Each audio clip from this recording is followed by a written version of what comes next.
We should start, Mandeep. Yes. So, Yes, yes, start. so good evening. Namaste, President Flo, Mr. Shiv Khera. We will soon be joined by President FICCI. We have also FICCI past President, Mr. Harshvardhan Neotia, Shri Rajshri Birla ji, Flo President Janvi Phukan, my colleagues in FICCI, and to all of us attending this session this afternoon.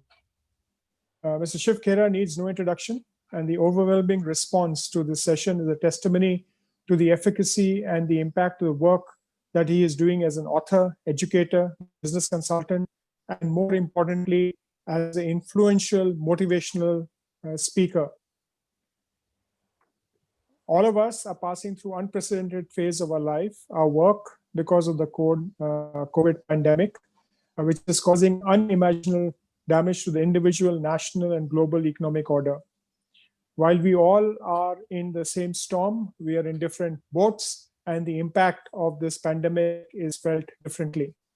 While the scientists and governments across the world are still looking for an effective vaccine for corona, the impact is actually pushing the light at the end of the tunnel a bit further every day.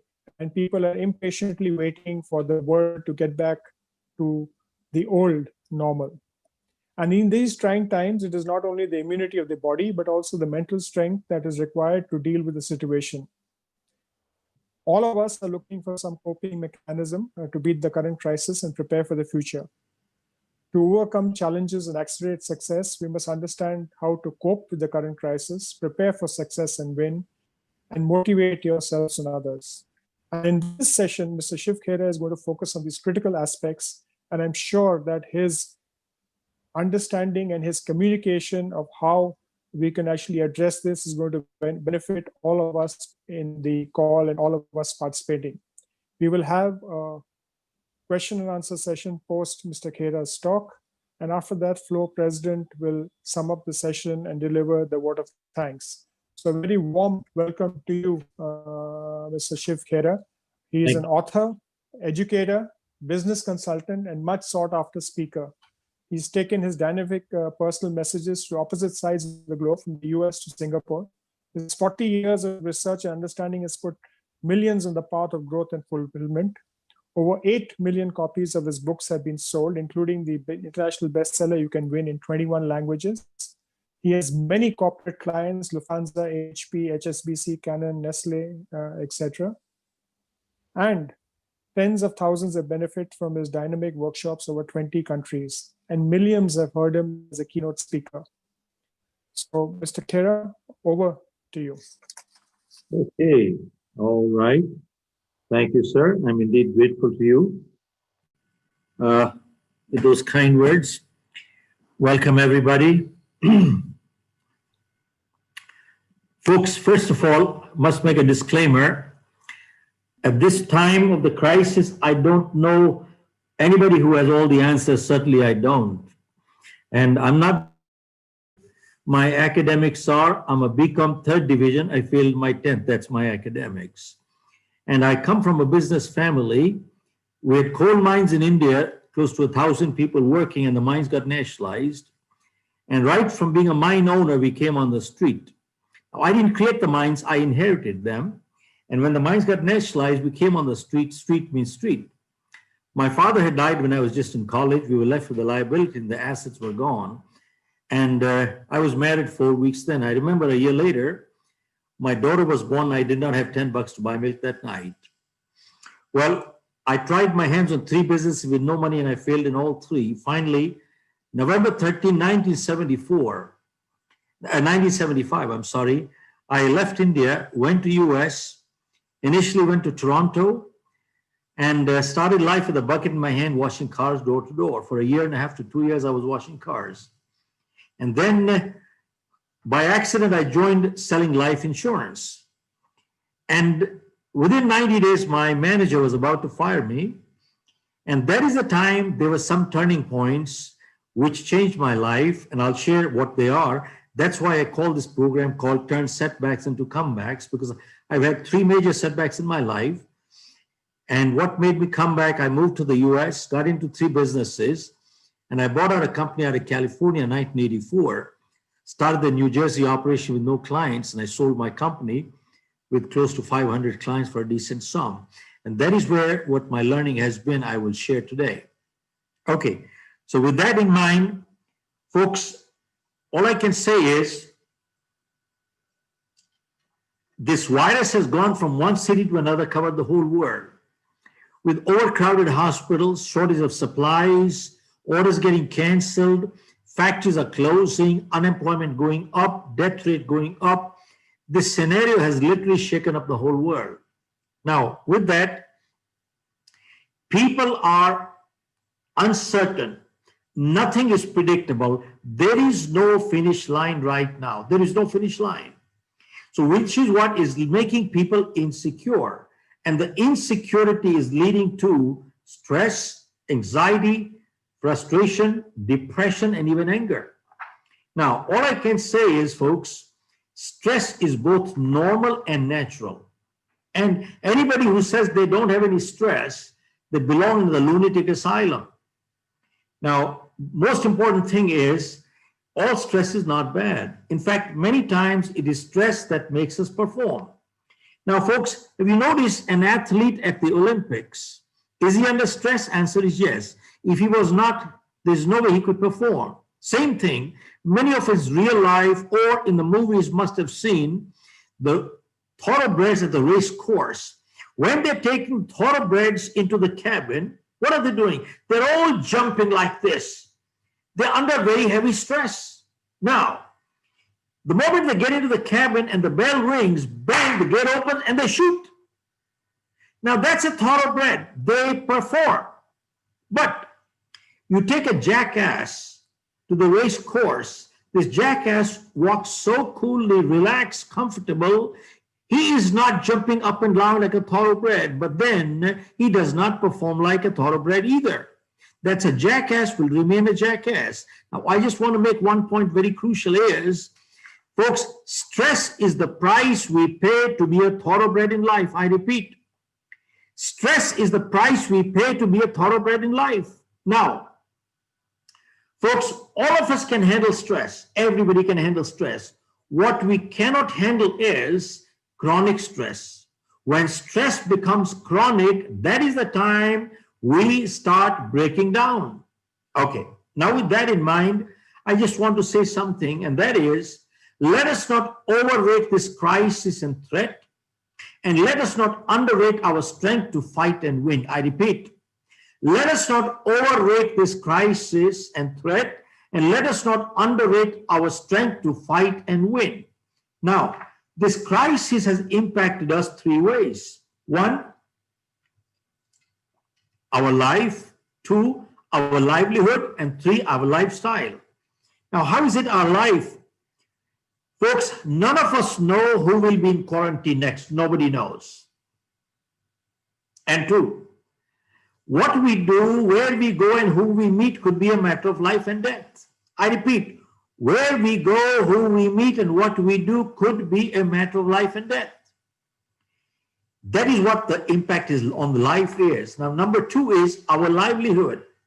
See, everybody's income, either the incomes have gone down or jobs have been wiped out. Somewhere we've lost income. I was reading somewhere in Singapore, the manpower ministry has probably reduced 75% of the pay cuts right there. Now, with that in mind, even the governments are not collecting any taxes. They are also going bankrupt. Now, folks, we need to see who is the worst hit out of this crisis. Now, there are 3 kinds of people in this world. 1 is the super rich, 2, the mediocre, and 3, the poor. The worst hit are the poor. They're the daily wage earners. They work during the day, eat in the evening. They are the worst hit. Now, the second one is the super rich. They don't have a livelihood problem. They don't have a cash flow problem. Now, folks, I was reading Apple Computers has $250 billion in cash reserve. Now, they don't have a livelihood problem. I'd be surprised including people like the Adani, the Ambani, they'd have a liquidity cash flow problem or livelihood problem. I'd be surprised. So they're the super rich. Now that leaves the mediocre, many people like me and some other viewers out there. Mediocres are also thinking, will the crisis finish before the money, or will the money finish before the crisis? Now, this is what forced people to think in terms of active and passive income. Now, when we do financial planning for our clients in the US, we were telling people, you must, to become financially independent, you must have passive income. What does that mean?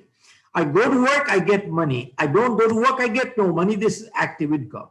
But now people are saying, even if I don't go to work, I must get money, which is called passive income. And for that purpose, in our planning, we used to tell our clients, you must have 1 year of your income in liquid cash accessible within less than 24 hours. It is called emergency fund.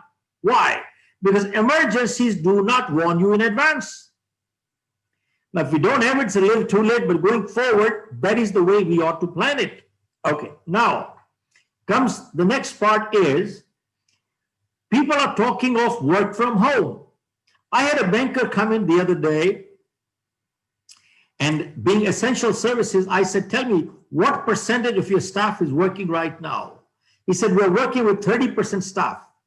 I said, are you working at 30% efficiency level also? He said, no, sir. We're working at 60, 70, 80% efficiency level. And he said, we're shooting for achieving 90% efficiency level with 30% staff. I said, how were you able to do it? He said, there were many people on manual banking before, especially the senior citizens. They didn't understand technology at all. He said, one by one, we are putting everybody on the digital platform, and we are able to work 70, 80, and 90% efficiency with 30% staff.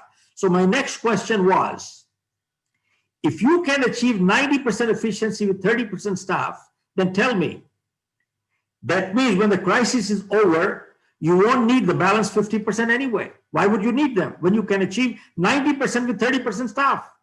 He said, sir, that could be a real issue. We have not faced it, but it could be a very real issue. Okay, now it comes to the next part is, people are talking for work from home.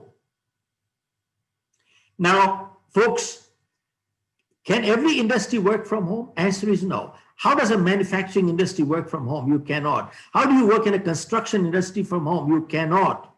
But my next question was, working from home in IT and many other places, is that workable? Is it working all right? Now, here is the answer.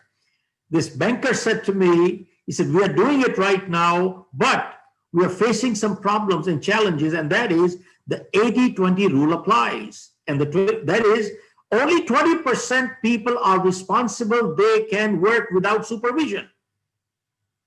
80% are not mature, which means they are not able to work without supervision. And also, even if you give them measurable targets to justify their salaries, you still have to monitor them.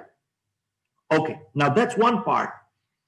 Now, question is, people who are not mature, they are considering a working from home is not a paid vacation. They need to understand that. So livelihood is a big, big, big question that is coming up. Now, the third is lifestyle. Now, folks, important thing is that till now, till the lockdown came in, all of us, we were all in the fast lane. We were all running, but where we were going, we didn't know, but we were going, we had no time.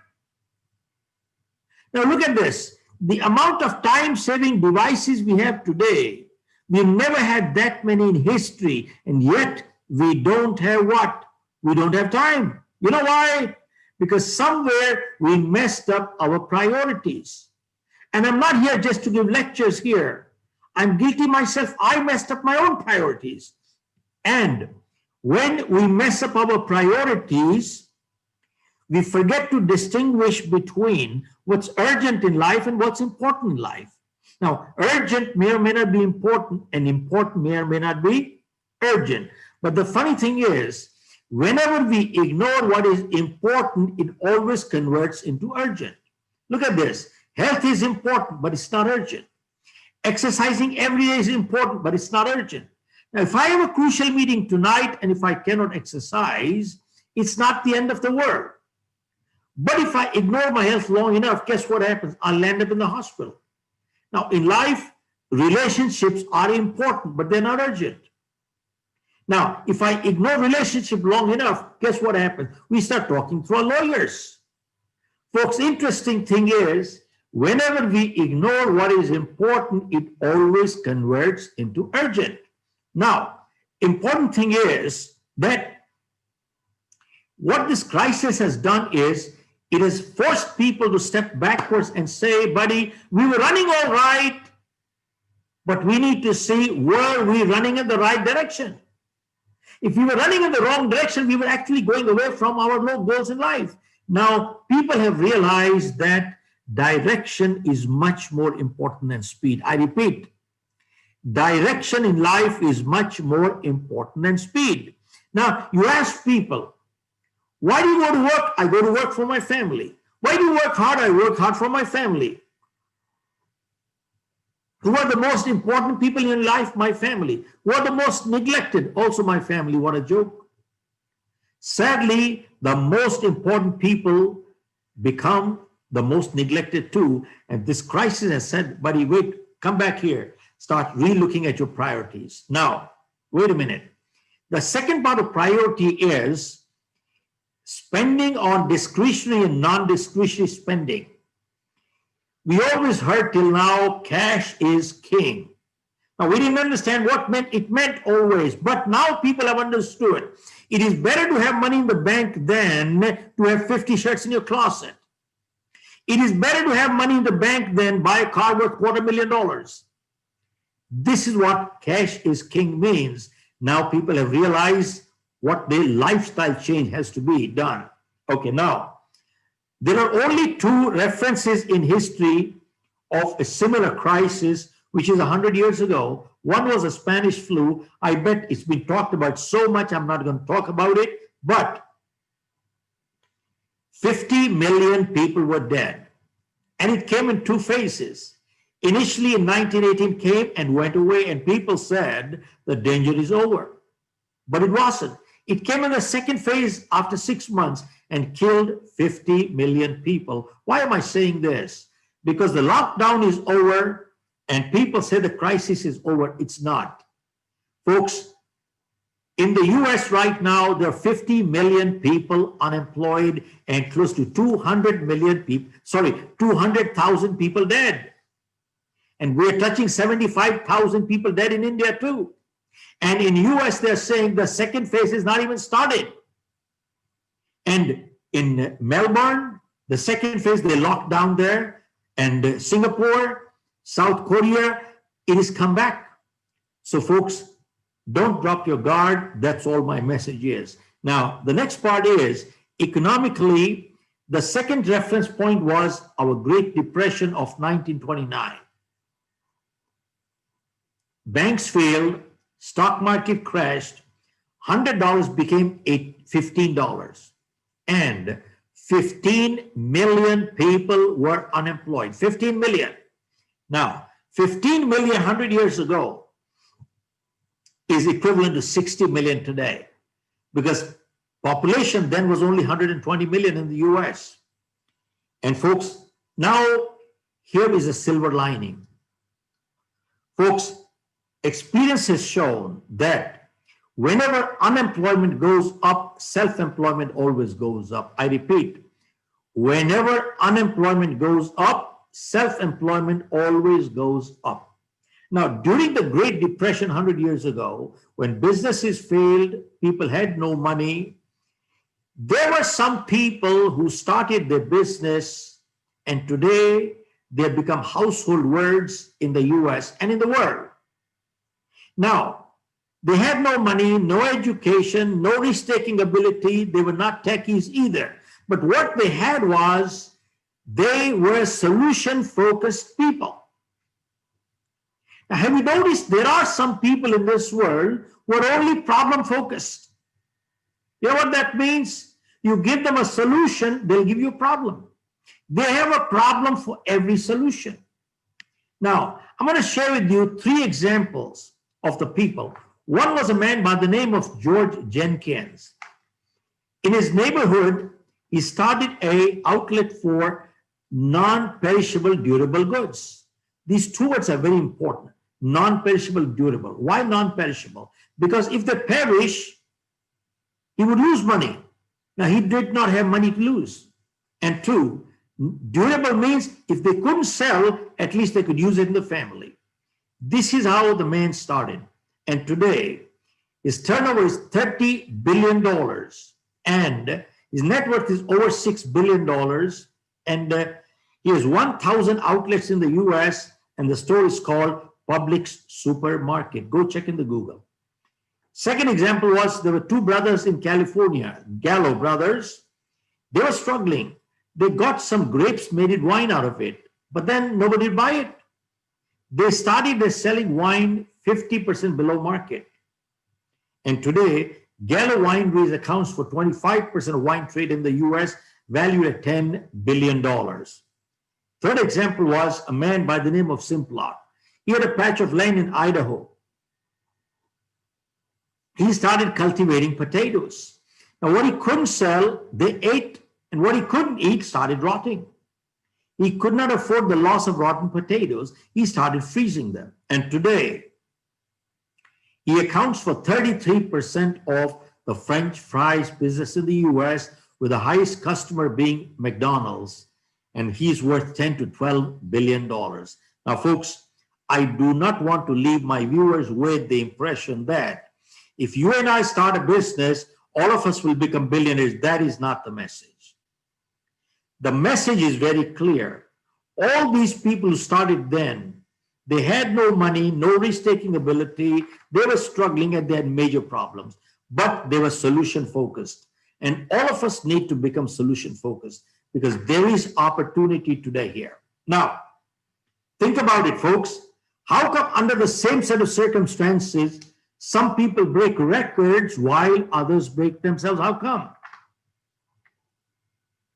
Identical circumstances, how come some people break records while others break themselves? Now, this crisis has impacted us 3 ways. 1, physically, medically. I'm not going to talk about it. I'm not a medical doctor. There's enough information going around. 2, economically. I'll just talk a little bit here because till now, the word was globalization, globalization, globalization. Now the word has become localization, localization, localization. Why? Because till now, production was 20,000 miles away from consumption. And now all of a sudden people have realized a producing country, if they blackmail the consuming country, they could be out of business in less than 24 hours. Folks, I just found out USA depends on China for 97% of the pharma products. 97% of pharma products. India depends on China for 81% of antibiotics. In fact, India depends on China for 70% electronics. Now countries have realized if a producing country blackmails me, I'll be out of business. I'll be thrown out 15 years away, 25 years away. So production must come closer to consumption. And 2 is people have realized that bottom line is more important than top line. Everybody was concerned, what is the turnover? Who cares for turnover? Bottom line is much more important than top line. And that is crucial. Okay, that is for economics. Now the third is psychologically. Folks, the psychological part is the emotional part. Folks, people who are emotionally strong, they are coming out stronger from this crisis. And people who are emotionally weak, they're falling apart.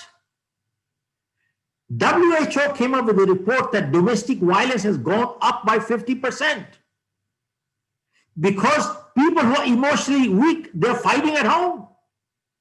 Now, let us look at the silver lining. How do we cope with the crisis? I have 9 steps. If I have time, I'll go all 9, but I will certainly go for 8 if I can. I'll go a little slow. So if you want to take this down, please do so. Step 1. Step 1 says serenity prayer. Folks, about 45 years ago, I attended a program by Dr. Norman Vincent Peale, the man who wrote the book Power of Positive Thinking. There were 1,000 people. I was one of them. Dr. Peale came, looked at us, and he says, "You people appear so cool, calm, and comfortable. It appears nobody has a problem here." Then he asked, "Does anybody have a problem here?" Of course, everybody raised their hand. We all have problems. Who doesn't have it? Then he asked, "How many people would like to get rid of the problems?" Again, everybody raised their hand. Then he said, "On my way here, I came across a place where I saw some people. They were all stretched out, lying, totally relaxed. They had no problem whatsoever. How many people would like to know where that place is?" Again, everybody raised their hand. Then Dr. Peale said, 2 blocks away from here, there is a cemetery. And there are some people lying there, all stretched out, totally relaxed. They have no problem whatsoever. Folks, then he asked, how many people would like to get rid of the problem? Nobody raised a hand. Everybody put their hand in their pocket. Then Dr. Peale said, remember, problem is a sign of life. So long as we are alive, we shall have problems. The day we don't have problems, we'd be dead. And when we're running short of problems, that is the time to get on your knees and pray to God. If you stop trusting me anymore, send me some problems. Folks, that day, Dr. Peale gave a prayer, which probably was somebody else given 2,000 years ago. And it's called the Serenity Prayer. I'll repeat twice. It goes like this. God, grant me the serenity to accept the things that I cannot change, and courage to change the things that I can, and wisdom to know the difference, what I can and what I cannot. I repeat, God, grant me the serenity to accept the things that I cannot change, and courage to change the things that I can, and wisdom to know the difference, what I can and what I cannot. Folks, I have been using this prayer for the past 45 years. And I have come across many adverse situations in my life, and this prayer has helped me overcome. Now, if you analyze and dissect this little prayer, it is the crux of life. It goes like this. God, grant me the serenity to accept the things that I cannot change. Now, question is, can we change everything in this world? Answer is no. Do we control everything outside us? No. Obviously, we cannot change everything nor control everything. There are many things beyond us, such as, I didn't choose my parents, neither did you. I didn't decide where I was going to be born, and neither did you.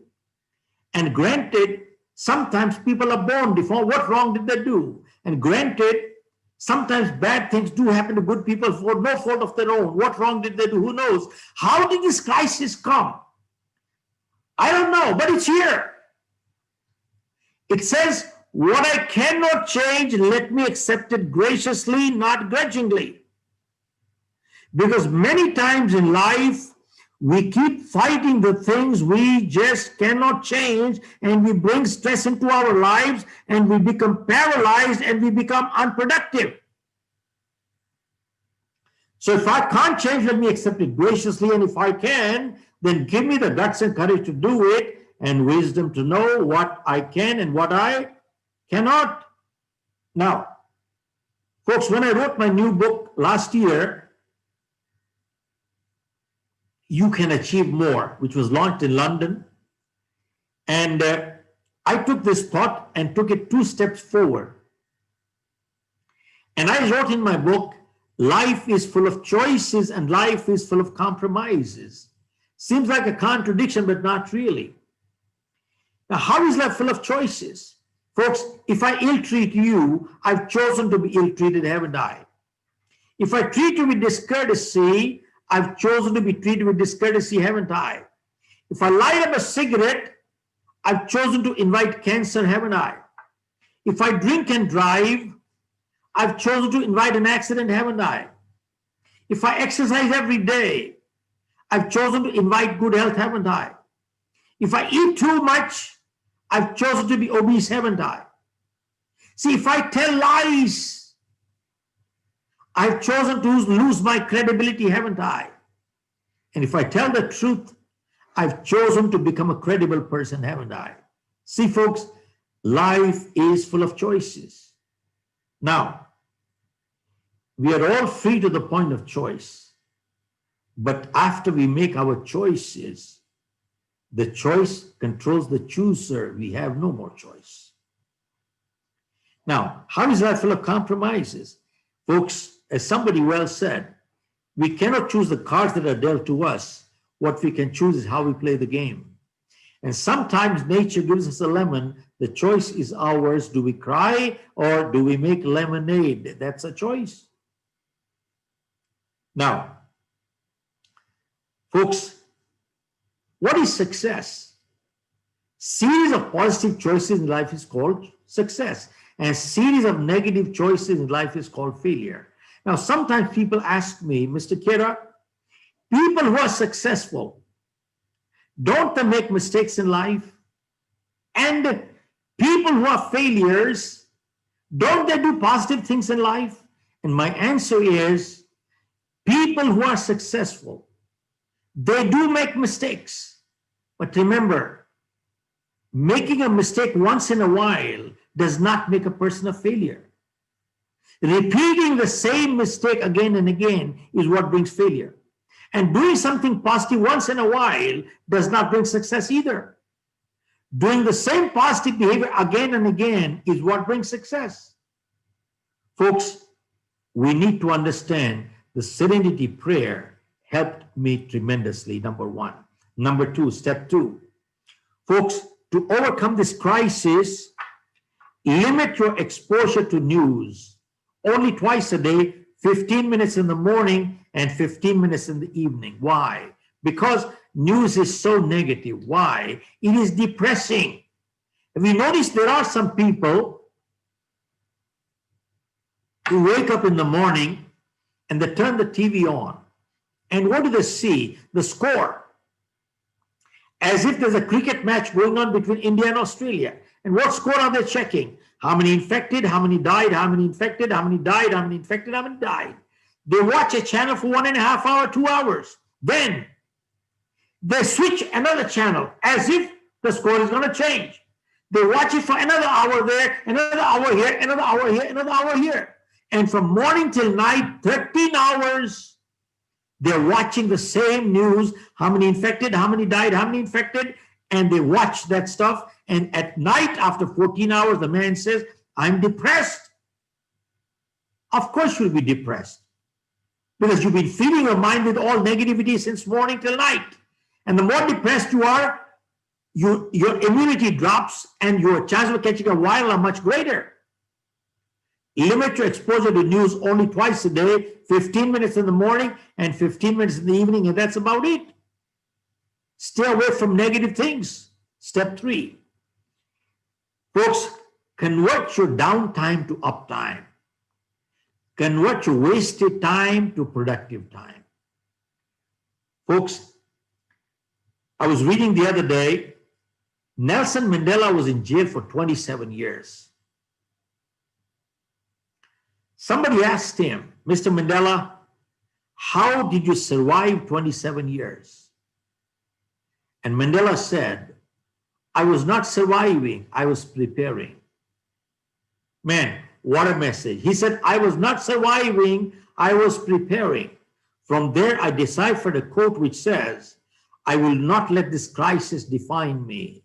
I will use this crisis to refine me. I repeat, I will not let this crisis define me. I will use this crisis to refine me. Now, folks, how do you convert downtime to uptime?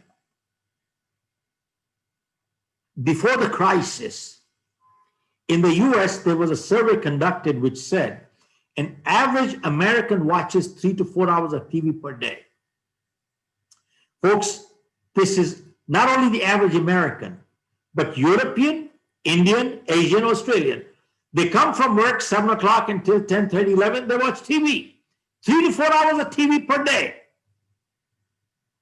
Somebody asked a question, how much does this TV cost you? He said, I really don't know. He said, if you watch TV 4 hours a day, and if you make $100,000 per year, your average rate per hour is $50. And if you watch 4 hours, that is $200 per day, 365 days a year. This TV is costing you $65,000 per year. That is more than your EMI on a $500,000 home. Folks, don't get me wrong. We all like to watch TV, and it is good. It is relaxing. I watch a nice movie, a play. It is relaxing. But watching 4 hours a day, 3 hours a day, what are you doing? You are wasting your life and paying those people who are acting there, and you are paying for them. They're not watching it, you're watching it. Folks, in my book, You Can Achieve More, I have quoted a survey which said 85% of millionaires and billionaires in the world are first generation. Only 15% are coming from inheritance.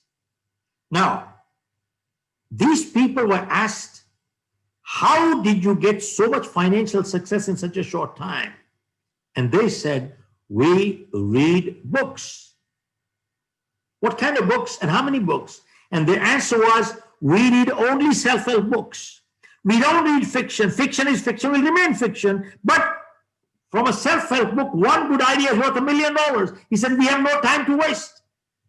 They only read self-help books. And two is, how many books do they read? They read 50 books a year. 50 books means one book a week.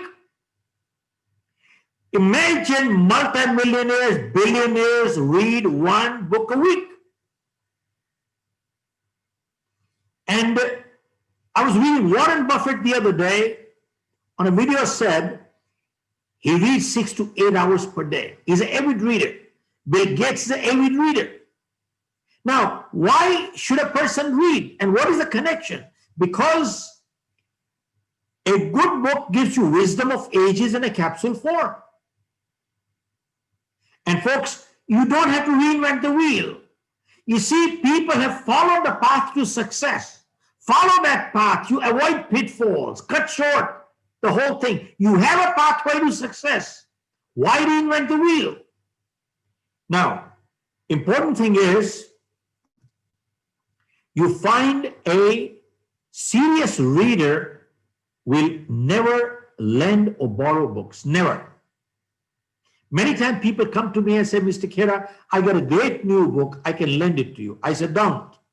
Either give it to me, gift it to me, sell it to me. Don't lend it to me. Why? Because I won't give it back to you. Why? Because when I read a good book, I underline, mark, make notes on the side. Why? Because I learned one thing. Reading a good book once is not good enough. Why? Because when you read a good book the second time, you don't find anything new in the book. You find something new in yourself. And when you read a good book the third time, you don't find anything new in the book. You find something new in yourself. And fourth time, and fifth time, and sixth time. You know, when people say, I have read your book once, I said, you wasted your time. Reading a good book once is not good enough. You know why? Because when you read a good book only once, you read it for passing time or entertainment. Folks, there are books I've read 3, 4, 5, 6, 7, 8 times. Reading a good book once is not good enough. But there are people who say, I don't have the time, I don't have the money. Look at this. Multi-millionaires, billionaires read books. What does it tell us? that there is a connection between learning and earning and learning and earning and learning and earning. You learn and you earn. Folks, there are people who are unemployed. They have all the time in the world, but they won't pull out time. An average American reads one book a year, only fiction only. That's about it. And many times people say, when I have the money, I'll buy the books. You know something? They're all excuses, because today you can get every book for free in a library. They will never do it. You give them everything in life, they will never do it. Now, folks, I used to read a lot of books, 20, 30 books a year. But in between, I dropped my habit. But after the lockdown, I went into my office, started cleaning up, and I found in my own library alone, I have 250,000 books, which is more than many libraries have. And many books I read, I saw half read. I brought them up, started reading them. One morning, I was reading till 6 o'clock and 7 o'clock in the morning. I couldn't wake up till 2 o'clock, but who cares? I wasn't wasting time watching TV. Now, folks, all I can say is, from this crisis, if you have not come out more upskilled, to more knowledgeable and healthier and fitter, it is not because we lack time, but because we lack commitment and self-discipline. I repeat, 3 things. From this crisis, if we have not come out more upskilled, more knowledgeable, and healthier and fitter, it is not because we lack time, but because we lack self-discipline and commitment. Why I say these 3 things? Folks, till about 3 months ago, I'm not a techie. I was learning to do SMS from my grandchildren. My first webinar I did in April on 8th, if I'm not mistaken. And folks, till then, I had not turned a computer on. I had never sent an email. But since then, I have upskilled, I have learned to use the webinars, and I have done almost 60 webinars in the last 70 days. 60 webinars, and some twice a day. And many people are paying us for it too. And we're already giving out dates till November end, and some January. So I have upskilled myself during this period. It has opened up a totally new business opportunity for me. 2, I started reading my books back again. I'm getting my knowledge. And 3, I put in 3 to 4 hours every day in reading good books or something happening. And my next new book is coming out next year again. So my manuscript will be done another 2 months. And 3rd, I've lost 6 kilos of weight. I'm exercising. I'm enjoying life, man. This is fun. Folks, all I can say is, if from this crisis, if you have not upskilled yourself or become more knowledgeable or become healthier and fitter, you cannot blame we don't have time. We lack self-discipline and commitment. Convert your wasted time to productive time. Step 4. Step 4, I get phone calls from many people. They think I have the answers, which I don't. But anyway, many times people call me and say, Mr. Khera, I'm bored. I'm feeling depressed. What do I do? Folks, what I have to tell them, I tell them. But for my webinar here today, I've learned one thing. Only boring people in life are bored. I repeat, only boring people in life are bored. And this is the difference between loneliness and solitude.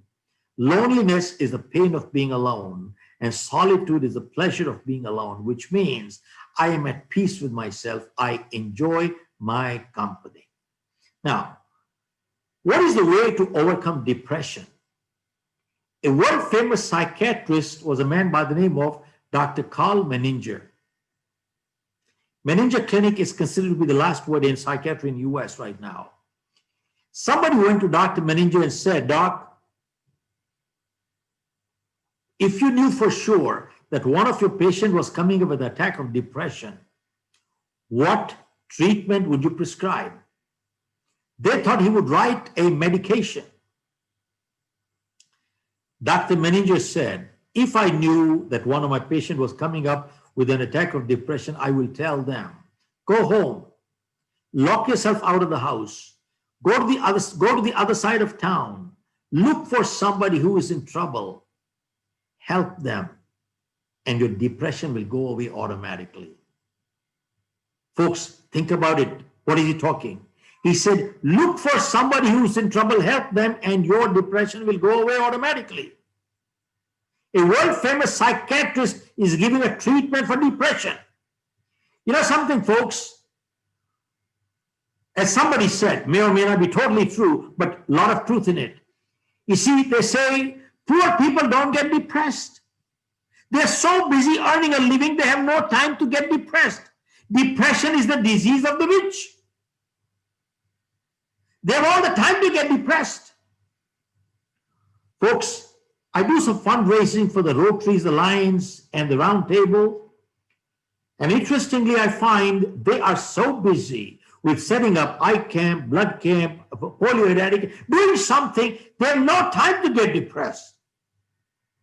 What a prescription for depression by a world-famous psychiatrist. Okay, step 5. Step 5, way to overcome this crisis is, folks, build strong relationships in life. I repeat, build strong relationships in life. Your relationships are your biggest support group in life. From my book, You Can Win, I'm going to share one little story. There were two childhood friends, Bill and Harry. They went to school together, college together. They joined the army, war broke out, and they were fighting in the same unit. Bullets were flying all over. From the darkness, a voice came, Harry, I'm hurt. Please come and help me. So he knew right away this was his childhood friend, Bill. So he asked Captain, can I go? Captain said, no. Look at the way bullets are flying. You could be dead. I could be short-handed. And the way Bill is sounding, I don't think he will live anyway. So Harry kept quiet. But then the voice came again, Harry, I'm hurt. Please come and help me. Since he had been refused the first time, he did not have the guts to ask the second time. But then the voice came the third time, fourth time, fifth time. Harry, I'm hurt. Please come and help me. Fifth time, Harry couldn't hold himself. He said, Captain, this is my childhood friend. I must go. Captain said, okay, go. So Harry crawled through the darkness, went to Bill, grabbed him, dragged him back, threw him into the trench, fell over him, and they found Bill dead. That was his dead body. When Captain saw Bill dead, he got angry. He said, didn't I tell you? You shouldn't have gone. You could have been killed. I could have been short-ended. And he didn't make any way. He said, Harry, you made a mistake. Harry said, no, Captain, I did not make a mistake. Because when I reached Bill and grabbed him, he wasn't dead. His last words were, Harry, I knew you would come.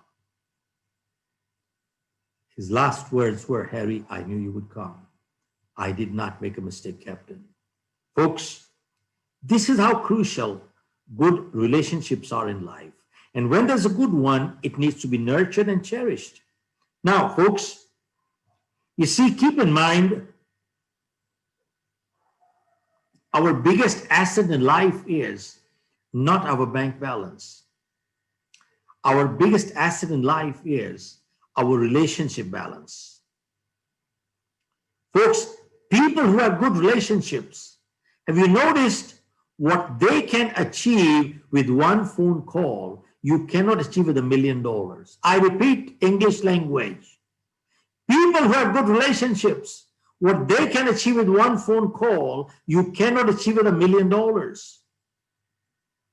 Now, folks, what relationship are we talking about? Personally, professionally, and socially.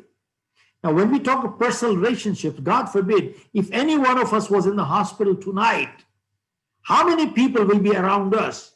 Maybe 1, 2, 3, 4, no more. That's it. And sadly, those are the ones we take them for granted, and they're the ones most neglected. Folks, I repeat, people who are emotionally strong, they are bonding stronger. They're actually coming out stronger from this crisis. And people who are emotionally weak, they're falling apart. And if you don't patch up and bond today, you'll fall apart anyway tomorrow. Now, you see, folks, to build relationships, sometimes, in fact, Harvard University came up with a study which said people who have good, strong relationships, they live healthier, happier lives, longer lives too. But there are some people, in order to build such friendships, relationships, whatever you call it, they join groups like the Chamber of Commerce's, Rotaries, Lions. You know what the purpose is? To build contacts. There's a big difference between relationship and contacts. You see, they are going to do network. You know what network means? Oh, let's get connected with them. Let's build contacts with them. Why? Because someday he could be useful to you.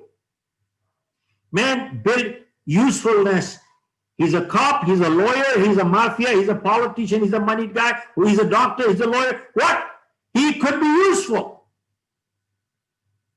You know something? Usefulness goes, friendship also goes. Folks, these people are not building relationships, they're only building contacts. They're parasites, rascals, selfish people. They're only takers. You can never build relationship with people who are only takers in life. Absolutely not. Folks, we have an office in Singapore. One evening I came from dinner and a man saw my suit and tie. He said, "You came from dinner?" I said, "Yes." "You met some people?" I said, "Yes." And his first thing was, "I hope you met some people who could be useful to you." When he said, "I hope you met some people who could be useful to you," I felt like giving him a piece of my mind and something more too. This person can only think of one thing: usefulness. He's a parasite rascal looking to extract. He doesn't understand meeting good people in life is good enough. He's only looking for what he can get out of you. He's only building contacts, not relationships. I repeat, he's building contacts, not relationships. Keep in mind, folks, helping each other is a duty of a friend. I repeat, if I have a friend for 20 years, and tonight if he has a problem, who's the most natural person he will come for help to? Obviously, the friend for 20 years. He's not going to make new friends tonight. Now, is it my duty to help? Answer is yes. And if I help him, am I doing a favor? No. If I don't help him, am I behaving like a friend? Answer is no. Folks, remember one thing. Helping each other is a duty of a friend. It is never the purpose of friendship. If it is the purpose, then purpose finishes, friendship finishes also. Helping each other is a duty of a friend. Remember, never the purpose of friendship. It is always incidental to friendship. I repeat, it is always incidental to friendship. Never the purpose of friendship. Now, folks, there are 4 kinds of friendships in life.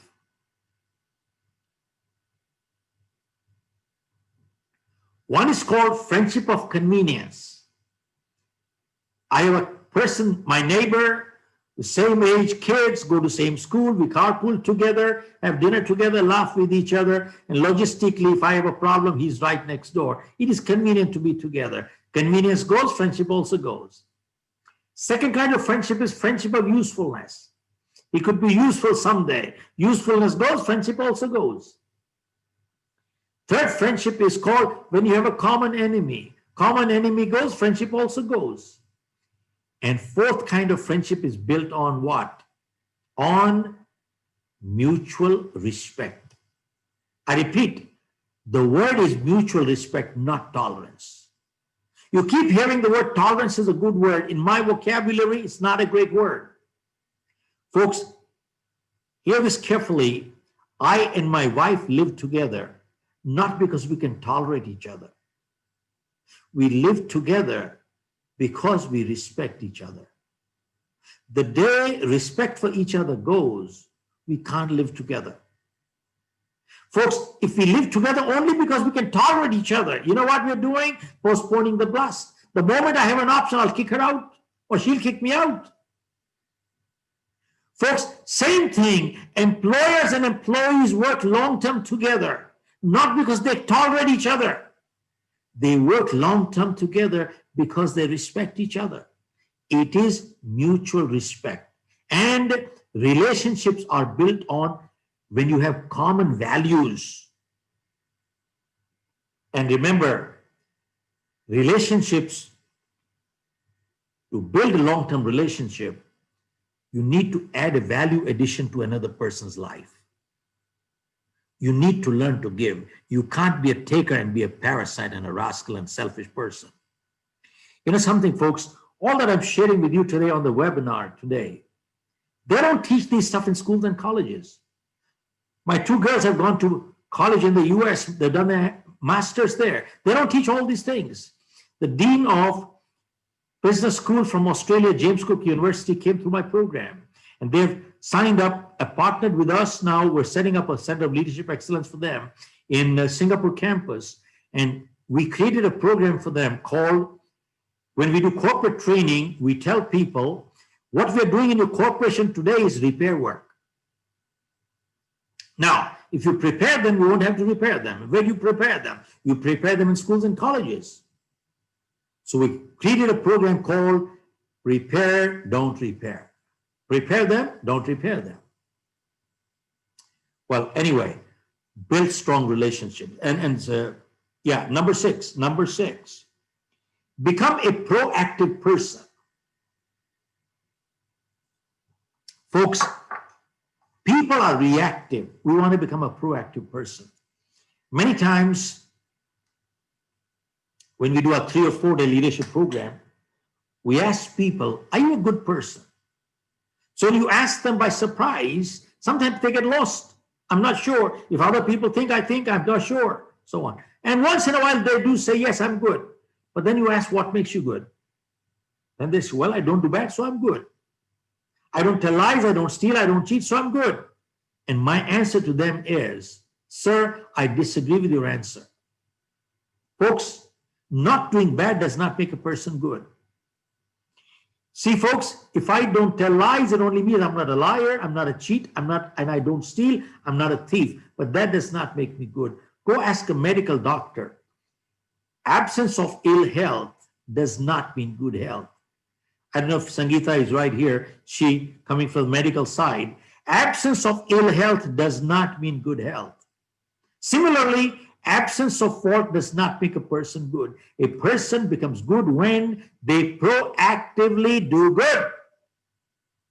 Now, why am I sharing this with you? For a very important reason, and that is, see, you hear the word compassion is a good word. It is very important. That is true. Now, I have been doing leadership training for the last probably 30, 35 years with Fortune 50 companies, Lufthansa, Johnson & Johnson. And I've learned one thing, that a good leader takes a stand for something and it takes a stand against something. All my life, I've not been a neutral person.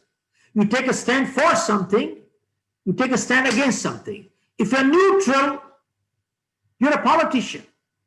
I repeat, if you're a neutral, you're a politician. Now, why do I share this? See, we keep hearing the word compassion is a good word. That is true. But I have no compassion for enemies of humanity. Now, who do I call enemies of humanity? I've seen videos from New York, Europe, India, and I've seen where healthcare professionals, nurses, and doctors are being beaten up. And People are throwing stones at them. They're spitting at them. They're spitting at the cops. And they're spitting on the food. They're spitting on vegetables. They're spitting on fruits. And they're spitting on home delivery pizzas. Knowing fully well, if I spit, this person could be dead. Is this not called sadistic behavior? Don't you call that enemies of humanity? Folks, I have no compassion for enemies of humanity. Now, why do I share this with you? Very important reason. I finished a program, there were 5,000 to 6,000 people. And one person from the audience came up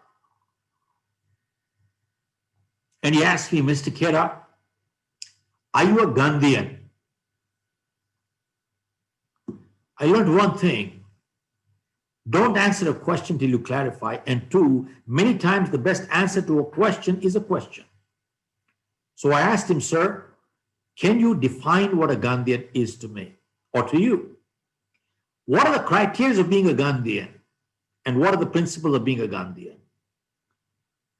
So man thought a little and he says, Gandhi believed in 3 principles. 1, Gandhi believed that with love you can win everybody in this world. 2, Gandhi believed in tolerance. 3, Gandhi believed in non-violence. 3 principles of Gandhi. Then he looked at me and said, are you a Gandhian? Now, I don't know what came to my mind at that time, on the spur of the moment. I said, look, folks, I've been living in the US for the past 45 years, but I'm an Indian.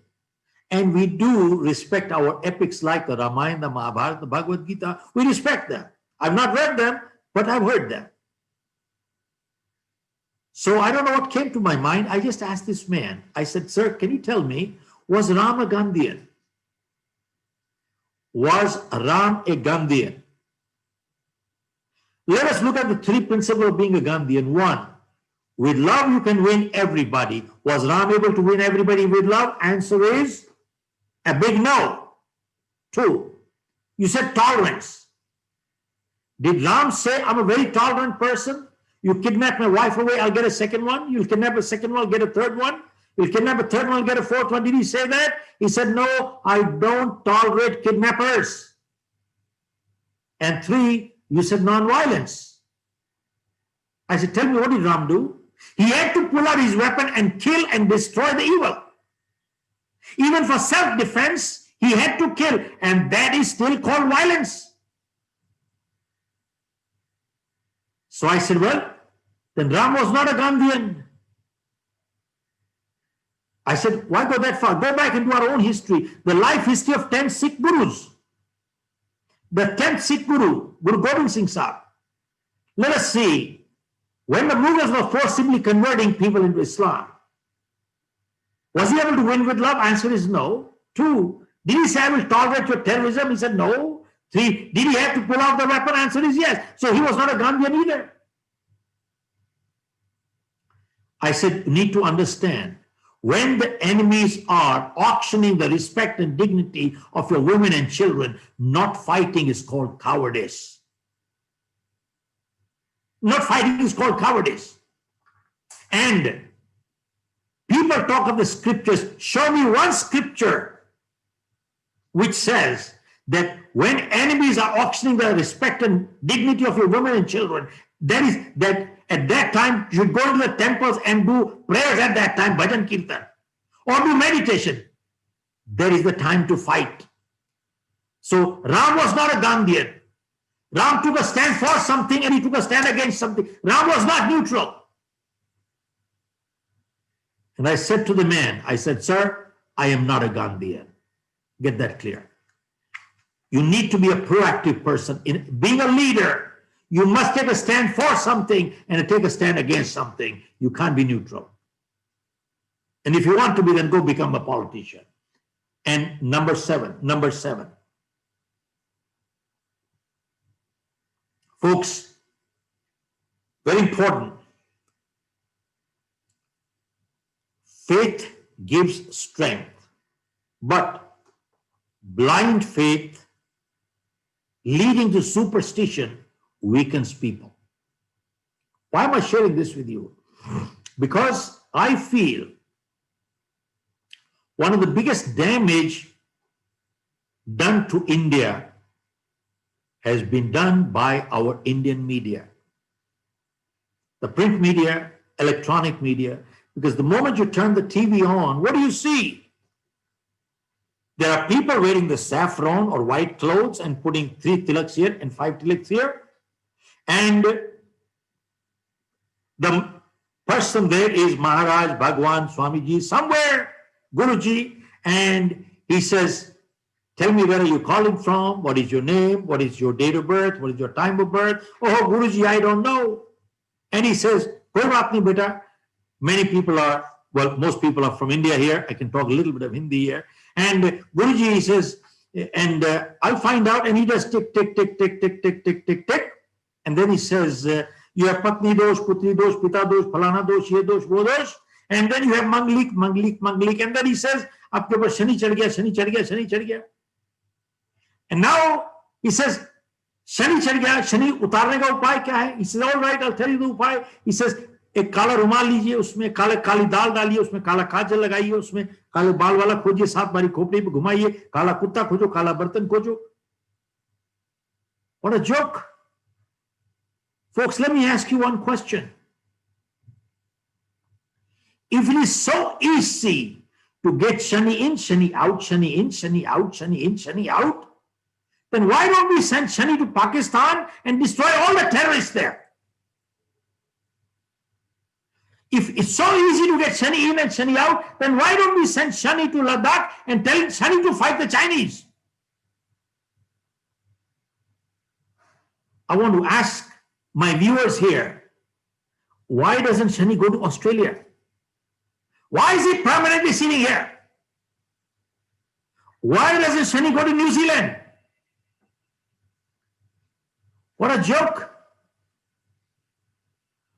Folks, if you look life history, and every Saturday, what do you see? 7 chilies and 1 nimbu. Everybody's selling all around, and permanently keep them in your pocket. You'll get never Shani, will never come to you. Folks, my question to you is, if you look at life histories of Swami Vivekananda, Swami Dayanand, Guru Nanak, they never believed in all these things. In fact, they fought against it. Go look at their life histories. Go look at Guru Nanak's life. In fact, in Sikh families, they never ever tell you horoscopes. There is no Manglik. They don't find any good omen date. All Sikh weddings are done on a Sunday. Sunday doesn't sit right, they do it on a Saturday. Saturday doesn't sit right, they do it on a Friday. Folks, why am I sharing this with you? For one simple reason. There was an article in India Today, I think about a year and a half ago, which said, because of astrology and superstition, and again, if Dr. Reddy is there, because of superstition and astrology, natural childbirth in India has gone down by 80%. And especially they quoted South India and 3 cities, Bangalore, Hyderabad, Madras. And they said in South India, 80% of childbirth is taking place through C-section and operation. You know why? Some astrologers said, this is good time to pull out the child, good omen. What a joke. And there are people going there by the thousands and thousands, and they touch their feet. This person should be in jail. We have no self-respect and dignity at all. There are Babas there, you go there, Baba ji, kya kare, and he says, preet karo, preet karo. One Baba is selling preet, another Baba is selling honey, another Baba is mixing honey, preet together, selling together. What a joke. Folks, why am I sharing this with you? Show me one person in the world who does not have up and down. We all have ups and downs. Everybody has it. But people who are going to get somewhere in life, they accept responsibility. When they are down, they analyze the situation and they learn from it. And they ask, if a similar situation comes, would I behave the same way? If they would, they have not learned anything. And they learn from it and accept responsibility, and they don't repeat the same mistake again. But people who don't want to accept responsibility, you know what they say when things go wrong? Not my fault, my stars are not favoring me. And they never learn from anything, and they keep repeating the same mistake again and again and again. Folks, I say one more time, faith gives strength. Blind faith weakens people. That coming from superstition. Now, I had one program, I think 4 weeks ago I did. There were almost 100,000 people. And one person had a question. Mr. Khera, there are people who go to temples and they wait in line for 12 hours, 14 hours to get darshan. Is that faith or blind faith? Folks, this is the way I answered. I said, look, I believe in God. I pray every day. Before I leave my home, I do my prayer every day. Have I seen God? Do I know what is God? Where is God? I have no idea. Now, why do I believe in God? Is it because I believe in miracles or mysteries? I don't know. But there are many things beyond explanation. Many things beyond explanation. And whether you call them superpower or God, it is up to you. But there is a superpower which is beyond human, and which is I call it God, and that's it. But I do my prayer every day. But keep in mind, in the last 45 years, barring once or twice, I have not gone to any temple. And I feel very strongly that 90% people who are temple goers, they go there more out of fear than out of faith. Because people are scared that you don't do this, this will happen. You don't do this, this will happen. You don't do this, this will happen. And they extract out of them. Folks, all I can say is faith gives strength. Blind faith leading to superstition weakens people. It's absolutely sad. I'll share with you one incident. Indian Oil is a client of mine. Once I was doing a program for them in Assam. As I was coming to the airport, my assistant was sitting in front. I was at the back reading a book. And all of a sudden, the driver hit the brake hard. The car came to a screeching halt. My assistant went flying one side, my book went flying the other side, and I asked the driver, I said, what happened? Of course, the conversation was in Hindi. He says, "Ab billi raasta kaat gayi." मैंने कहा भाई अब क्या होगा? कहता साहब अब चले जाएंगे तो अपशगुन हो जाएगा, नुकसान हो जाएगा. I said, if I miss my flight, that will be bad. That is biggest अपशगुन, नुकसान. So I asked him, साहब अब क्या करोगे? कहते साहब अब रोक देंगे गाड़ी. I said, how long? कहता till somebody else passes through. तो मैंने कहा उसका नुकसान हो जाएगा, बोले उसकी problem. That is his problem. As if he was an expert on the billy part. Then I asked him, I said, supposing you were 15 yards behind, and supposing the billy had crossed before, and supposing you had not seen the billy, in that case, what would have happened? Then you would have been the first car anyway. Folks, he did not think more than 2 seconds to give me an answer. He said, "Sir, in that case, billy ki power kam ho jati hai, sir." Man, what a guy. It says he has done a PhD on billies. In that case, billy ki power kam ho jati hai. You know something, some people might be laughing. There are MBAs, PhDs doing this. If I share with you more, you'll be shocked. The kind of things that people are doing out there. Okay, I repeat, faith gives strength, but blind faith leading to superstition weakens people. Okay, lastly, last item is, this is time to give back. Folks, I've seen many videos from all over the world.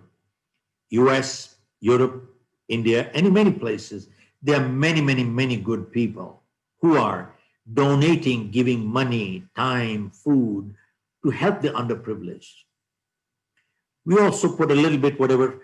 We are privileged because we have a good home and we have good food. We are thankful to God, but many people don't have it. It is time to give back. It is time to give back. And many good people are giving a lot, but there is one community who has been honored as a community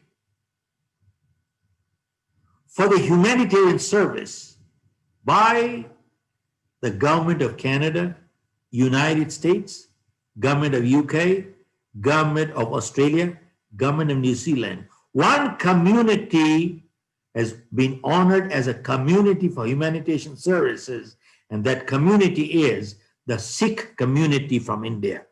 The Sikh community.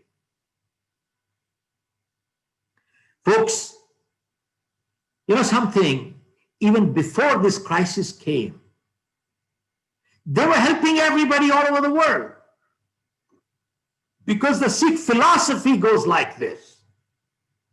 The concept of langar and feeding the poor has been going on for hundreds of years. And today, millions of people are getting food every day. You know why? Because the Sikh philosophy, the Guru Granth Sahib is teaching us, because the Sikh philosophy is they teach to be a caring person. They're caring people. 2, they're sharing people. And 3, they're daring people. I repeat, they're caring people, they care. They're sharing people, they share. And they're daring people, they dare. They have the guts and courage to fight evil too. Look at that Sikh boy Gurtej, killed 12 Chinese before he went. Folks, the Sikh philosophy stands on 3 principles. Nam jap kirat kar one chak. Nam jap, name one God. 2, and God is nirakar. There is no akar. 1, 2, nam jap. One chak is sharing concept. And kiratkar. Kiratkar is concept of working hard. Everything, work hard. You will not find one Sikh as a beggar in this world. One Sikh beggar. You know what? This is not ego. This is not ego. This is dignity of labor. They don't have a problem washing the bathroom. Nothing is below dignity. And you see, in the Sikh, there is no caste. The 10th Guru said, every Sikh man is a Singh. There is no last name. Every Sikh woman is a Kaur. There is no last name. I wish in India we had adopted the Sikh philosophy and the philosophy of the Guru Granth Sahib in this country instead of our own constitution. This country would have been a totally different country. Why do I share this? Time to give back. There was a man by the name of Lafayette in France. He was a multimillionaire. He had warehouses full of grains. A drought came in and people were starving. And the advisor to Lafayette said, Mr. Lafayette, they will pay anything today for food. This is time to multiply your money 10x, 100x. And Lafayette said, no, you don't understand. They were good times. They were laughing, we were laughing. They were making money, we were making money. These are not good times. These are times to open up the warehouses, give it free. You know something? It is people like that who make this world livable. I want to close this program today by saying only one thing. That when we do our 3 or 4 day programs, we do talk of financial independence, money. And people from the audience come up and say, Mr. Khera, money is not important. So I have written in my book, People who say money is not important, either they're stupid or they're billionaires. And many times they say, well, money doesn't buy you happiness. So my question is, does poverty get you happiness? And if I have to be unhappy, I would rather be unhappy with money than without money. And then they say, well, money is the root of all evils. I said, no. Money is not the root of all evils. Money is only a medium of exchange. And money is a reward you give me for providing you goods and services. The more the good services I provide you, the more you reward me with money. What is wrong with this one? This is a distinction between making money versus earning money. Making money is criminal, earning money is spiritual. You see, you earn money through energy and ethics. And sadly, most people want to make money, very few want to earn money. And my answer is, money is not the root of all evils. It is the love of money which is the root of all evils. Loving money using people, you got it wrong. Loving people using money, you got it right. And folks, keep in mind, I did not say money is the most important thing in this world. I didn't say that, but money is very important. And sadly, many times in the pursuit of money, we lose out the things money just cannot buy. And sadly, the most precious things in life, money just cannot buy. See, folks, money can buy you amusement, but not happiness. Money can buy you books, but not wisdom. Money can buy you a bed, but not sleep. Money can buy you a companion, but not a friend. Money can buy you comfort, but not happiness. Money can buy you food, but not appetite. Money can buy you a house, but not a home. Money can buy you medicine, but not good health. Money can buy you a ring, but not a marriage. The most precious things in life, money just cannot buy. But keep in mind, money is very important. Now, folks, I'd like to close this program. Whenever we do our leadership program, I say one thing. And since this is FICCI, Chamber of Commerce, many people are entrepreneurs, business people, I say one thing. Remember, it is the moral obligation of every good human being to become a multi-millionaire and a billionaire. I repeat, it is the moral obligation of every good human being to become a multi-millionaire and a billionaire. You know why? Because I learned one thing. Money in good hands always does good, and money in evil hands always does evil. Now, I was doing a program for VHNI. HNI stands for high net worth individuals. VNI, very high net worth, means people in excess of $250 million. So as I finished the program, one person from the audience came up and he asked me, Mr. Khera, there are billionaires. They don't need any more money. They have enough for many generations. Why do they keep making more and more and more when they don't need it? I said there are two kinds of billionaires in this world. One billionaire has billions but keeps making more to keep a score. He's suffering from inferiority complex, and the score is he keeps measuring, how come they have this, I don't have it? How come they have this, I don't have it? How come they have this, I don't have it? How come they have, I don't have it? All right, if they have 50 million, I must have 100. Here 100, I must make 200. But 200, I must make 300 million. The 300, I must make 400. Because if I have less, I'm inferior if I have less. You know what? Sadly, they don't understand. What they're doing is they are measuring their self-worth by their net worth. I repeat, they're measuring self-worth by their net worth. They don't understand people make things. Things don't make people. They sit on their money like snakes and do nothing. There's a second kind of a millionaire who makes more, they feel the more I have, the more I give, the more I have, the more I give, the more I have, the more I give. Folks, Warren Buffett, I think his net worth is about $60 billion, gave $59 billion in charity. Bill Gates got $33 billion, gave 32 charity. And folks, Azim Premji gave $7 billion to charity 6 months ago. Tata organizations give 66% to charity of their profits. Folks, I'll close this program right now. All I can say is it is a moral obligation of every good human being to become a multi-millionaire and a billionaire. Money in good hands does good. Money in evil hands does evil. Thank you very much. With those words, I'll hand the floor back to you. I think Sangeeta, I don't know if she's there or not.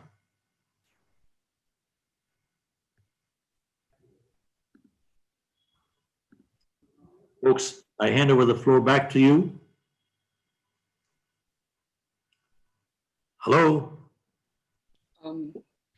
That was a fascinating talk, Mr. Khera. I'm waiting for FICCI to start the question answers, I guess. Okay, and that is... Mr. Khera, good evening. Can I ask you a question? Yes. My name is Harjinder Kaur Talwar. I'm a former president of FICCI Flow and executive member with FICCI. I'm delighted and I feel proud today that you talked about Sikh philosophy. And I do confess that as a business people, we're doing our dharma of earning and doing better and better. My question to you is, I want to ask you, are leaders born, or do we always need a formal education as a management training or some formal training in management to be good leaders? Or are we born as good leaders? Thank you. Narinder, can you hear me? Yes. Okay. Well, just on the lighter side, if they are not born, where do they come from? Of course they're born. Well, that's the lighter side. But now coming back, look, there is no such thing known as a born doctor. You want to be operated by a born doctor or a trained doctor? You want to go to a born doctor, they'll kill you. So same thing, all leaders in this world, they are trained somewhere. They're trained somewhere. It is part of the training. They learn. It is a learned skill. It is a trained skill. So whether it is formal training or informal training, that's a different issue. But yeah, I've been doing leadership training for the past 35 years. It is totally 5,000% a learned skill and a trained skill. I think that's really what the answer is. Yes, we all have some qualities. We are inclined more to do something in life, but you need to push and develop, that's all. Now, obviously, a person who is 4'10" cannot become like a basketball player, like a 6'10". So obviously, there are some things we can't. So we realize that. Sure. Yeah. Mr. Khera, I just had a call by Miss Reddy. She had to log off because she had a meeting with PMO, and she's saying a big thanks to you on her behalf. And now I will request, Mr. Santosh to take up from here. Yes. So Mr. Khera agreed to take 3 questions, and ma'am, as you've asked 1 question, so anybody if can ask question. May I ask a question? This is SP Shukla. Yes, please, sir. Sure. Khera Sahab, wonderful talk. You Thank you. must be hearing this sentence from everybody, so I will not repeat. I'm grateful, sir. This is the second time I'm listening to you. After more than 20 years, I have this good opportunity. I have a question. You covered a wide spectrum of subjects. Sure. You touched upon human nature. You touched upon motivations. You touched upon what drives us, Jadoo Tona, difference between faith and blind faith, society, sharing, caring, daring. This is where I wanted to ask a question, which is part economics and part social system. If capitalism is so good, and you brought out so well the concept of money being in good hands rather than in bad hands. In fact, Guruji ne bhi good people, he had asked them to get scattered and bad people, he had said, you stay in the same village. If capitalism is so good, why is it that every time a crisis comes, most of the private sector needs help to be bailed out repeatedly? Now, I'm a believer in free economy. I'm a believer in free enterprise. As a result, when somebody asks this question that every crisis, it is the government and the public services which are bailing out the private enterprise, we find it very difficult to answer. I will stop here. Kindly do share your thoughts. Well, basically, when we're talking of the government bailing out private sectors, eventually you have to have, why do you have a reserve bank? Reserve bank, obviously, there is to monitor, and they keep certain reserves, and there is a monitoring authority, which is, we're talking of the bailing out part. But personally, I feel that a good organization, a good government has some kind of a self-corrective system everywhere. You see, you look at a company, a business, why do they have something called a sinking fund? Because if there is a crisis, I mean, you have something to fall back on. As somebody said, well, if you have not planned for the unplanned, you have not planned. I repeat, if you have not planned for the unplanned, you have not planned. my only thing is that, yeah, you have to have some kind of a fallback system. Some kind of a fallback system. And that's why we pay taxes. My friend, we pay very heavy taxes. Do you know the most honest country, Transparency International does studies, and the most honest country in the world is, and the happiest country in the world is, guess which one? Denmark. They're also taxed the highest tax. Denmark, Finland, highest tax, and the happiest country in the world. 6-7 years ago, it was Bhutan. We started from there, and the concept came in. But Denmark is considered to be the happiest country in the world. Reason, one major factor is, and they pay heavy taxes. And one major factor is, a very important thing is a trust factor. They trust the government. They trust the government. They pay a lot. So there has to be some kind of a fallback system, in my opinion. That is why any organization has a sinking fund. That is why you also have, in your business, you have depreciation. Why do you have depreciation? Is your building, is your property falling apart? You have 3-year depreciation. Is it falling apart in 3 years? No, it lasts you 30 years or 10 years. We don't know. But you are creating that reserve for yourself. So I personally think that if there is a central government, whether capitalism, anything, you have to have some kind of a central body which works hand in hand to make sure that the system runs properly and professionally.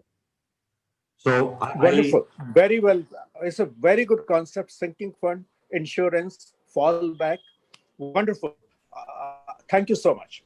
Thank you, sir. May I ask a question? Yeah. Go ahead. Okay, sure. Thank you. So, Mr. Khera, I'm Gautam Khanna. I run a hospital, and I'm also in the Healthcare Service Committee. Hinduja Hospital I run in Bombay. So firstly, thank you for the wonderful insights. I think the way you described each and every aspect, wonderful. So what I got the message from here is that all the elements, the steps you talked about will help you become a very, very good individual and a better human being. So the question is, many of these things will take time to develop over, with all your experiences and learning and so on. But most of us have a short-term versus a long-term objective. In the long term, I'm sure it will be great. But in the short term, how does one prioritize and stick to this versus, the short-term objectives of how you get ahead in the corporate world and you handle the people and so on and on. So some thoughts from you on that would really help. Mr. Khanna, something, we've had 70 years of independence. That's long enough, sir. 2, You have a messed up education system. You know what we do? We blame the Britishers. How long are we going to keep blaming them? We have had 1,000 years of slavery. When are we going to learn? And one lesson we have learned from history is that we have never learned anything anyway. We are repeating the same mistakes again and again and again. You know something? A lady went up to a US president and asked him that I have a 4-year-old boy. I have a 4-year-old boy. And President Jefferson, it was Jefferson. When is the time to start character building for my 4-year-old? You know what he said? He said, lady, you are 4 years too late. Lady, you are 4 years too late. Now, all I can say is you're talking short-term, long-term. If you don't start today, you will ask the same question 50 years from now. Sir, 70 years is a long, long, long time. Do you know the countries like Japan, they were devastated. And Germany, there were no men folks. Anybody who could pick up a gun, Hitler put them into the fight and they died. There were no men folks at the time. The whole nation was built by women. And you know, entire China was built only, all this country that we're seeing has become a superpower and manufacturing hub of the world is 10 years, 10 years. That's all, only 10 years. And sadly, we are not learned and we are making the same mistake again and again. They keep talking of skill development all the time. I heard a guy from Niti Aayog the other day and gave 1.5 hour lecture. I'm not going to name it. He gave 1.5 hour lecture and he says, these are problems, these are solutions, these are problems, these are solutions. These are questions, these are answers, these are questions. After 1.5 hours, there were people who ask questions, and sometimes I don't ask questions in front of public. It can be embarrassing, but since I was a speaker after him, I was there. So I asked him, I said, sir, you had all the questions, you had all the answers. You had all the problems, you had all the solutions. And you are here for 6 years, 7 years. Why are we still in a mess? And I said, you know, you keep talking of skill development. Till you have character development, you can do all skill development you want. You will have nothing in life, zero. They press the wrong button. One more. I don't know if you are aware, about a year and a half ago, they built a huge new highway outside Gurgaon. And it was considered to be their prize victory infrastructure. And they created beautiful lights like Europe and US. They put signage, they put wires, they put all kinds of things there.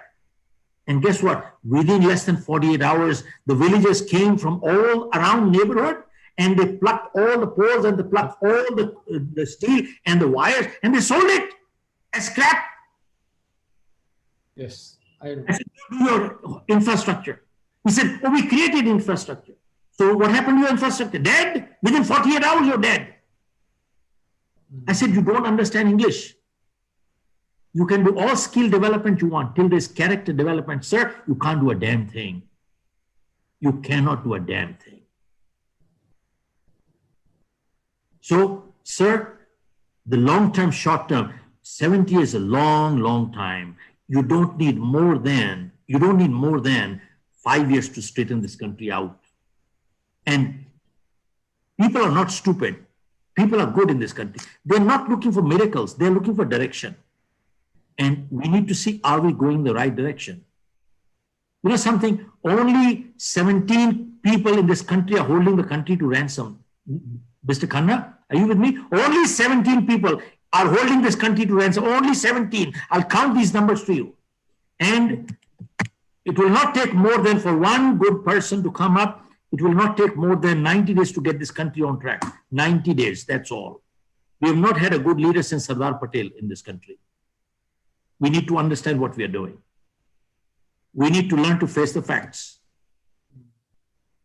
Very well said. Very well said. Thank you. I think character building, absolutely in agreement with that. Thank you so much. I just had an interview only last week because the judgment from Supreme Court came on Prashant Bhushan. Mr. Khanna, are you there? Yeah. Right there, and there were 4 lawyers there. Tulsi KTS Tulsi was there and 2-3 others, and they got me on the system also with them. And they asked me on the corruption in the judiciary. Khanna, you got to hear this. I said, sir, tell me.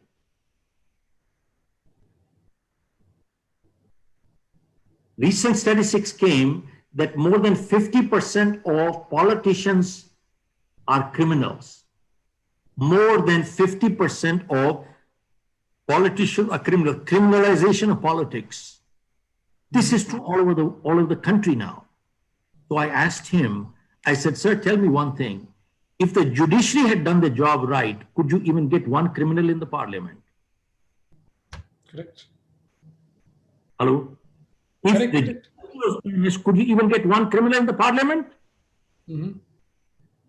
So who has betrayed the country first? Judiciary. Now, more than that, anything is, you look at 7-8 years ago, Shanti Bhushan was ex-law minister. He has filed an affidavit and a petition in the Supreme Court with names. He said 8 out of 16 Chief Justices of India are corrupt. He has given names of it. And they put the file under the rug. They did no investigation. Either you investigate or put Shanti Bhushan in jail for contempt. He's going free.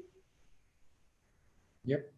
You tell me, is this not corruption in the judiciary? You tell me, in a Ram Mandir case, it takes 500 years. In the Sikh riots that took place in 1984, it takes 40 years. They still have not bloody well decided.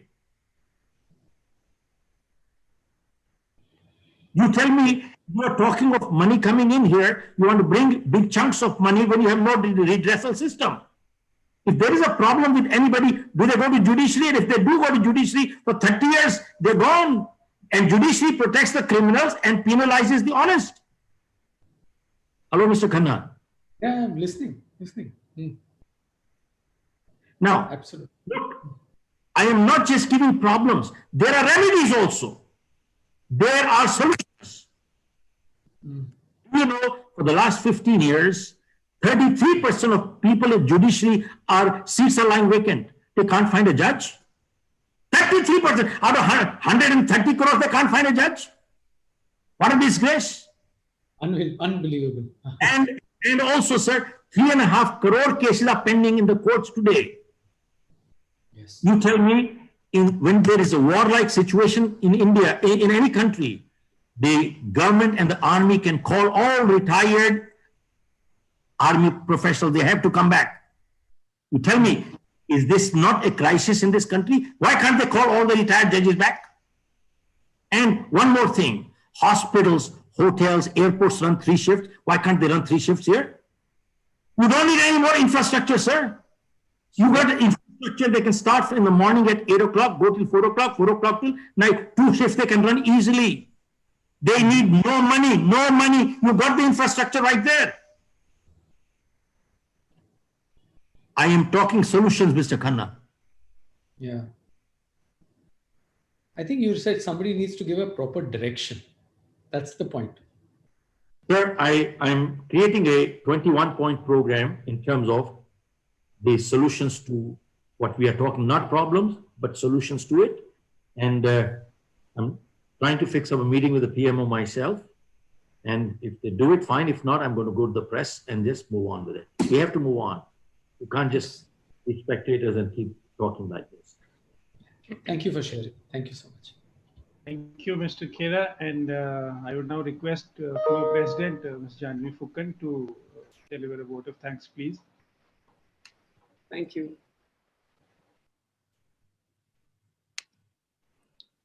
Good evening, Mr. Khera. I am delighted to propose the vote of thanks for the very inspirational session with you today.